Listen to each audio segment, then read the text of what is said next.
I'm Tim Kretschmar, a member of Calvary Lutheran Church, Rapid City, South Dakota. Dwight Stensgaard's the senior pastor. It's a large congregation. And I've always been a member, just by happenstance, of large congregations which tend to wind up with senior pastors that are pretty talented because of the nature of the call. And so I was moving, my job took me from Minot, North Dakota to Wolf Point, Montana. Well, Minot was a large, old congregation, enormous pipe organ, many talented musicians and so forth, so it was quite a congregation. So I thought when I moved to Wolf Point that it would be, wouldn't expect much from the congregation, but we went in and it was Pastor Larson, and he was a very sophisticated, high-quality pastor, and it was a pretty large congregation, even though it was a small town. And his wife and my wife are very talented interior decorators and artists and things like that, so they got along great. Well, shortly after we moved there, Pastor Larson announced that he was retiring and moving to Havre, Montana to run the large retirement home in Havre.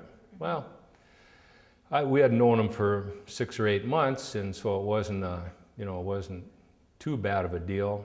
And we hadn't been in the congregation long, so weren't that active in the congregation yet. And then they announced that they had selected a new pastor. And after getting over the shock of moving to Wolf Point and then finding that, hey, the pastor was really good, and I was, well, I wonder who they got to come to this really quite large congregation in a small town. And they said, well, they hired they were calling a missionary from Madagascar. He'd been a missionary for 20 years in Madagascar, and he was retiring from the mission field. And I thought, oh, great, that is all we need, is some, anyway, I was, not too happy with the selection. Well, Pastor Toso showed up, and just to show how wrong you can be on first impressions, I was thinking of some dweeb that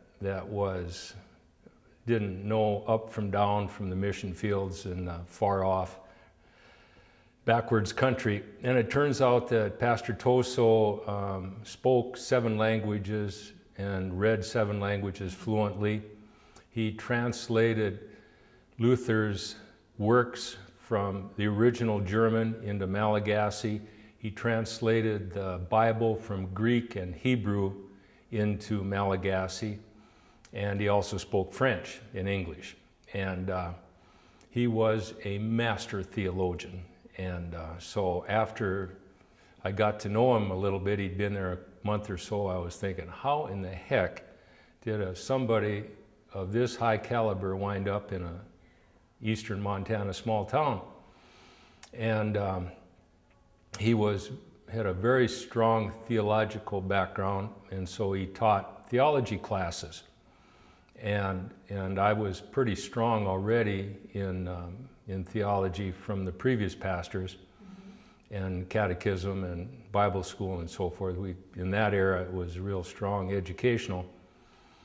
But he took me a couple notches higher in his theology, and one of his stories was the analogy he used was a chicken and a duck, and the transformation of a Christian through baptism. He said that it's like a chicken walking down a path, and God leads you into the pond. Well, there's no way you're going to get a chicken into the pond. And through baptism and God's grace, He transforms us into ducks or geese or what have you. And we not only willingly go into the pond, our new home, but it's our new home. We've been transformed from a land animal into a water animal. Anyway, it's transformational, and the class didn't get it. All of us in the class didn't get it, so the running joke in the congregation was, "I'm still working on it, Pastor." It was good-natured, but and then Pastor Toso introduced me to other pastors that were of totally different nature than his, but equally as gifted. And I hadn't really noticed that before.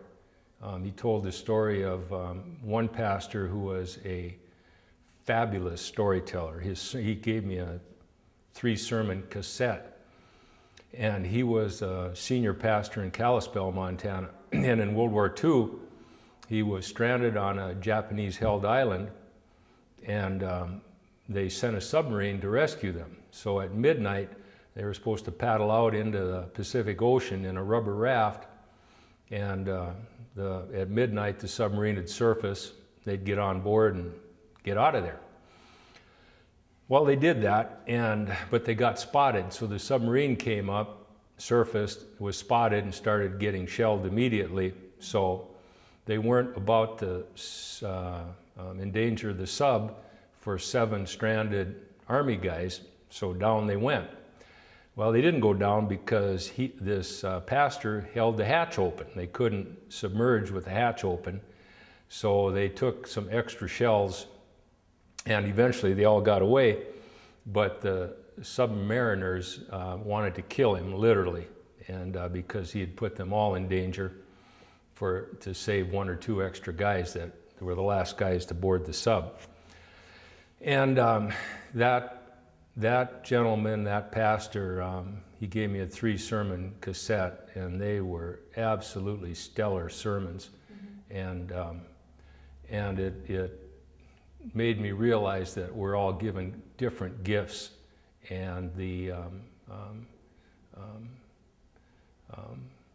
so the pastors that might not have been 2 stellar preachers or would be able to hold the attention of a large congregation had other gifts and other manners, and so it was pretty educational. All right, that's great, thank you. You're welcome.